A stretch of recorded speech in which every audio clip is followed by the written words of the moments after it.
باكو هذا وحده 100 مليون.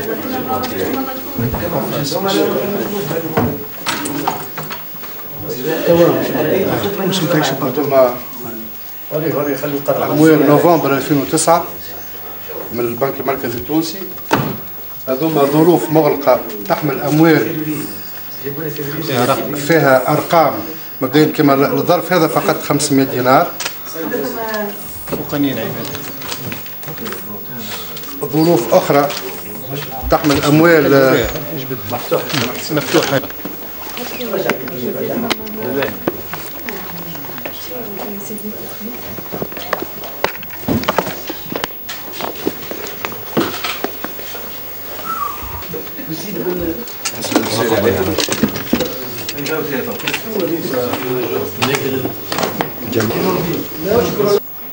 شوف لتحت النور الدين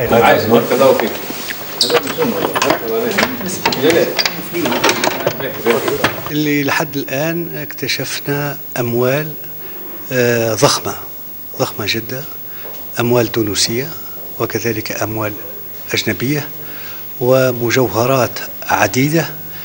ليس لي علم بقيمة هذه المجوهرات، ولكن أتساءل هل هذا كله لعائلة بن علي أم هل أن هذه الجواهر لها تاريخ؟ وعلى كل هذه الثروة، وهي ثروة هائلة كالثورة بدون شك ستودع اليوم في البنك المركزي وتؤمن، وبدون شك هذه الأموال طبيعي أنها ترجع للشعب التونسي. أموال بالمليارات ملفوفة تماما كما جاءت من البنك المركزي، عليه اسم البنك والتاريخ. الأموال تأتي من خزائن البنك المركزي مباشرة إلى قصر إقامة الرئيس المخلوع وعائلته بسيدي بوسعيد. أموال بالدينار وأخرى بالعملة الصعبة، اليورو والدولار في الطليعة، وبعدها عملات أخرى حتى اللبنانية والتركية.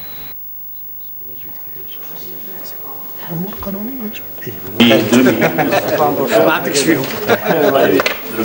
هذا شو باش نثبت السياسه؟ بالله مش توا ثبتوا، بعثني ثبتوا. الو اونسيان باسبور دبلوماتيك فامي سوفينير. خليها نوريها برك، خليها سمح. سي با امبورطون.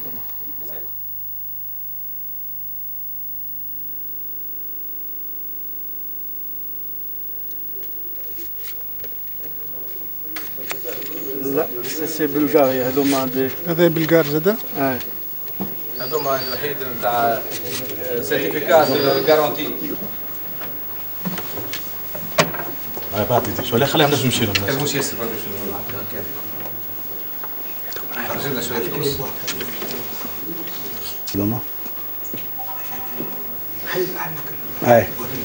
شوف هذا 500 يورو هذوما.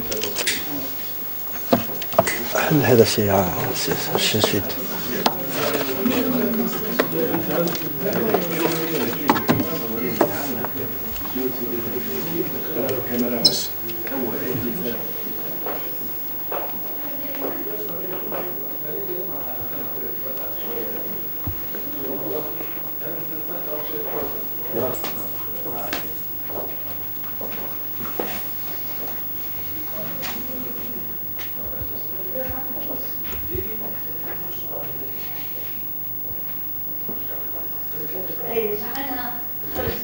هي بدون شك ثم خزائن تغطي خزائن حديدية دي كوفر فور كبيرة الحجم، البعض منها مليان تماما بالفلوس والبعض ينقص بعض الشيء، ولكن أموال طائلة.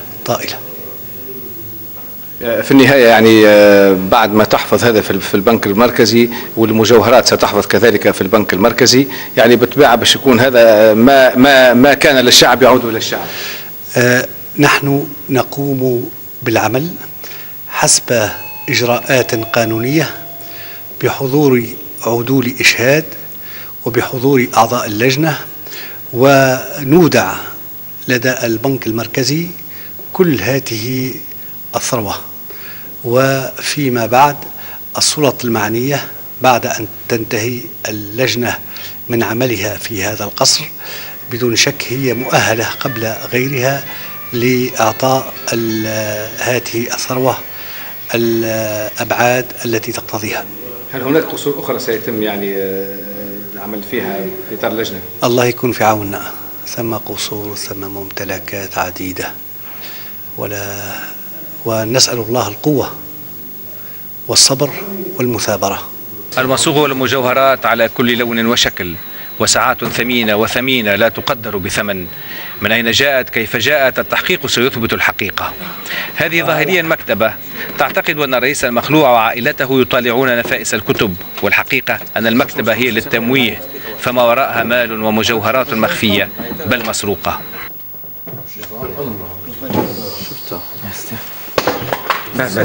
خلي يصور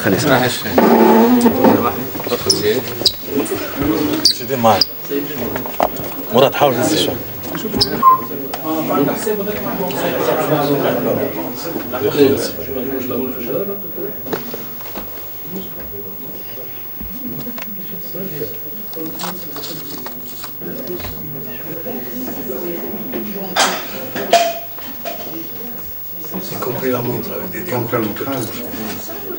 نعطيك الشيفر.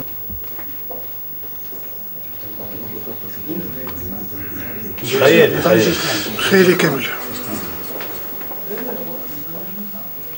هاي برا حلا. خليها. ليه؟ شو 100 بشر.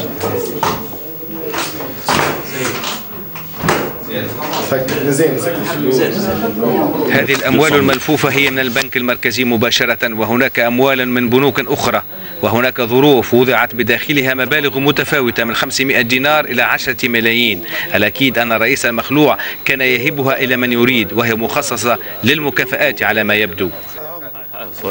هي كاميرا أو بالدولار أو باليورو. فوالا سي سا. دي بي دو 500 اورو. أرجون ترك. مكتوب على الماس اجون ترك. العملة المصرية. اش قولك خليوه نحلوه سهل. العملة المصرية مزيان.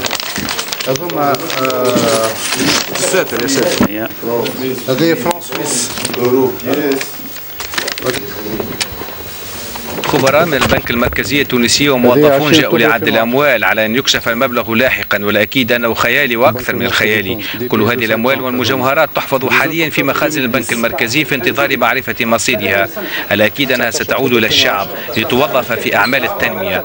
أعرف فقط ماذا كان يفعل الرئيس المخلوع وعائلته بالبلاد والعباد. اجبد الكرسي.